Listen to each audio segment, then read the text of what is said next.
शाटिका पेन एक ऐसी कंडीशन, शाटिका एक ऐसी कंडीशन जिसके अंदर पेशेंट को पैरों में इतना दर्द रहता है कि चलना फिरना काम करना मुश्किल हो जाता है।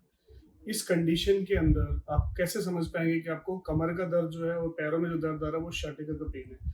दोस्तों, ज्यादातर कंडीशंस के अंदर ऐसा होता है कि पेशेंट को पहले माइल्ड पेन रहता है कमर के अंदर और उनको हम नजरअंदाज कर देते हैं कि ये तो ऐसे मेरे काम की वजह से हो रहा होगा, मेरे पोस्चर की वजह से हो रहा होगा, और फिर धीरे धीरे वो जब हमारे दर्द जो है कमर से बटक में, थाई में से पैर में जाने लग जाता है, तब हमें समझ में आता है कि ये तकलीफ तो नर्व की भी हो सकती है।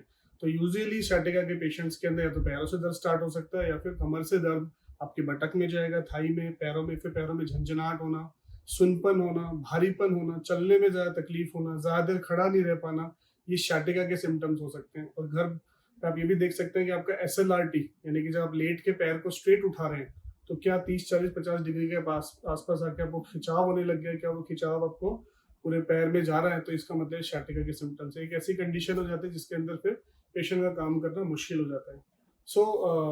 इसमें अलग अलग तरीके के ट्रीटमेंट जो है अवेलेबल है। स्टार्टिंग के अंदर पेशेंट को मेडिकेशन, फिजियोथेरेपी, रिहैबिलिटेशन ही दिया जाता है, और जब इससे भी पेशेंट ठीक नहीं होते तब हमें कुछ इंटरवेंशन थेरेपी की तरफ जाना पड़ता है, जिसके अंदर हम लोग की जो इंटरवेंशन थेरेपी जो आज के टाइम में मैक्सिमम यूज करता हूँ 2018 से, वो है DSCB इंजेक्शन। ये गेम चेंजर की तरह एक्ट हुआ है, स्पेशली शाटिका पेन के अंदर, सर्वाइकल स्पॉन्डिलोसिस के अंदर, टेनिस एल्बो के अंदर, फ्रोजन शोल्डर के अंदर।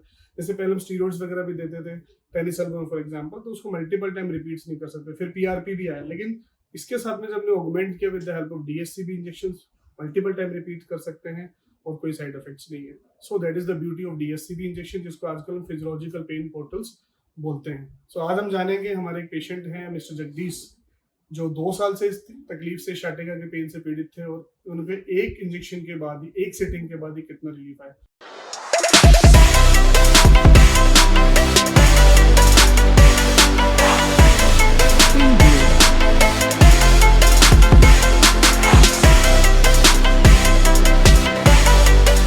Hello friends, I'm Dr. Sunil Saini, trauma neurosurgeon, expert in limb lengthening, deformity correction and pain management. तो इनसे जानते हैं, इन्हीं से डिस्कशन करते हैं कि पहले क्या तकलीफ थी, इस समय क्या तकलीफ है, उसमें कितना सुधार इनको नजर आया। जी बताइए। मैं दौसा राजस्थान का रहने वाला हूँ।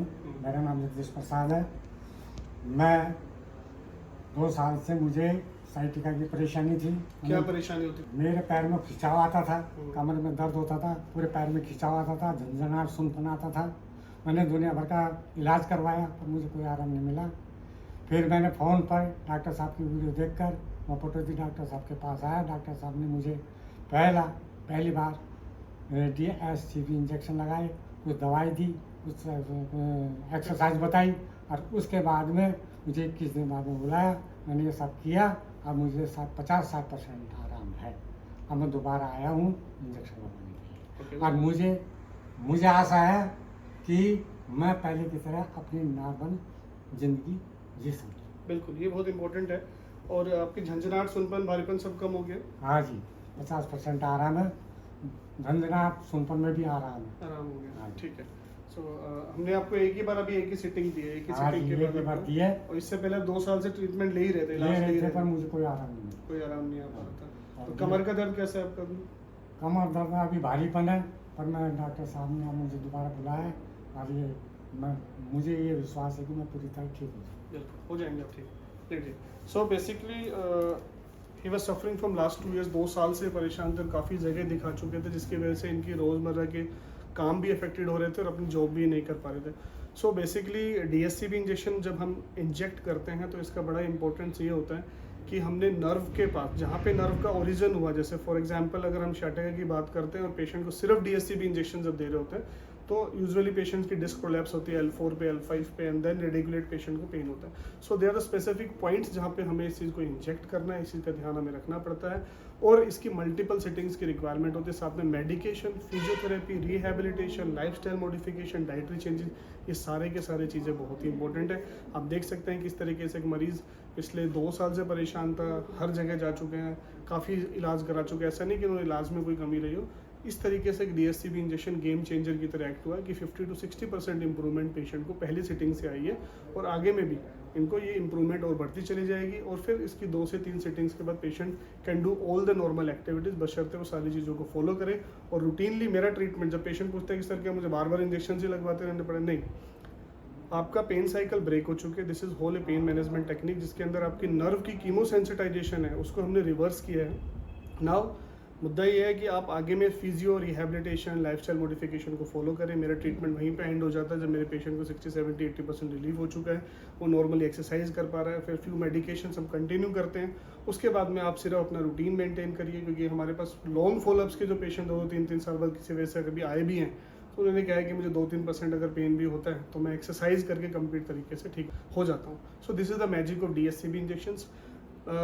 ऑलमोस्ट जहाँ पे भी हमारी डिस्क बल्ज आउट बहुत ज़्यादा नहीं है, वहाँ पे सिर्फ DSCB इंजेक्शंस हम लगाते हैं। लेकिन जिन केसेस के अंदर डिस्क बल्ज काफ़ी बड़ा है, साथ में कनाल स्टेनोसिस भी है, रेडिकुलोपैथी भी काफ़ी सीवियर है और हमारा कनाल डायमीटर कम हो चुका है, ऐसी कंडीशंस के लिए हम लोग DSCB इंजेक्शन के साथ में ओजोन डिसेक्टोमी या ओजोन न्यूक्लियोलाइसिस करते हैं। उसके बारे में आप पढ़ सकते हैं, वीडियोस देख सकते हैं किस तरीके से ओजोन न्यूक्लियोलाइसिस, इनफैक्ट रिसर्च आर्टिकल्स हैं, आप पबमेड पे जाएंगे, रिसर्च करेंगे तो उसे पता चलेगा कि ozone nucleolysis is far better than epidural steroid injections and ozone nucleolysis is far better than, उससे भी बेहतरीन रिजल्ट्स, सर्जरी से भी बेहतरीन रिजल्ट्स, एंडोस्कोपिक स्पाइन सर्जरी जो आज के टाइम में बहुत कॉमनली हम लोग कर रहे हैं, उससे भी बेहतरीन रिजल्ट्स ओजोन न्यूक्लियोलाइसिस के आज के टाइम में मिल रहे हैं। सोचिए आप, एक इंजेक्शन के माध्यम से भी ऑपरेशन वाला काम हो गया बिना सर्जरी के, ना कोई चीरा फड़ी हुई, ना कुछ आपको रुकना पड़ा, ना आपके माइंड में वो एक होता है कि जब भी हम सर्जरी करा रहे हैं तो हमेशा रहता है कि मेरे को स्पाइन की सर्जरी करानी, मेरी कमर की सर्जरी हो रही, कहीं मेरी नस पे चोट ना लग जाए,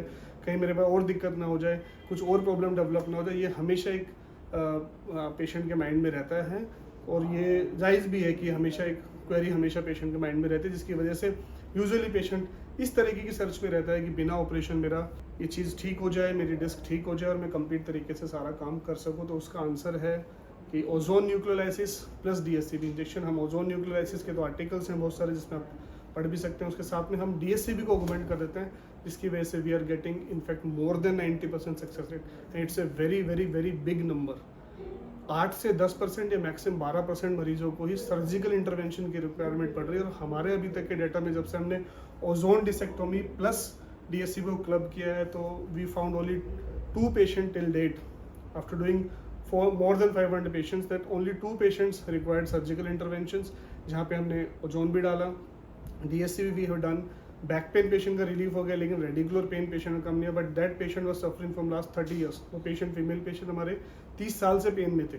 तो इतने कम परसेंटेज, अगर हम 500 में से 2 पेशेंट्स को भी निकालते तो हार्डली लेस देन 2%, 1% की कंडीशन आती है। तो इतने कम पेशेंट को ही सर्जरी की रिक्वायरमेंट होती है। मैं ये बिल्कुल नहीं कह रहा कि सर्जरी कभी भी नहीं चाहिए, जहाँ पे सर्जिकल इंडिकेशंस है।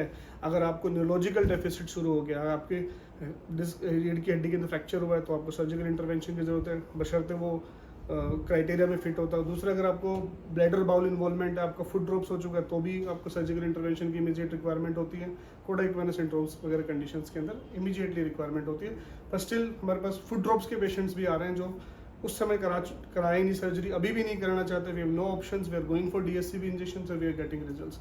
सो friends, this is how we can manage, किस तरीके से हम बहुत सारी स्पाइन की कंडीशंस को बिना किसी सर्जिकल इंटरवेंशन के मैनेज कर सकते हैं और आप एक एक्टिव लाइफस्टाइल लीड कर सकते हैं। आपको, आपके जानने वाले, आपके परिवार में किसी को इस प्रकार की समस्या है, सर्वाइकल स्पॉन्डिलोसिस है, टेनिस एल्बो है, फ्रोजन शोल्डर है, फाइब्रोमाइल्जिया है, मस्कुलोस्केलेटल पेन बना रहता है, शाटिका पेन है, लंबर डिस्क प्रॉब्लम है, इन सारी कंडीशंस के लिए DSCB इंजेक्शंस प्लस ओजोन डिसेक्टोमी या पेन मैनेजमेंट के लिए आ सकते हैं।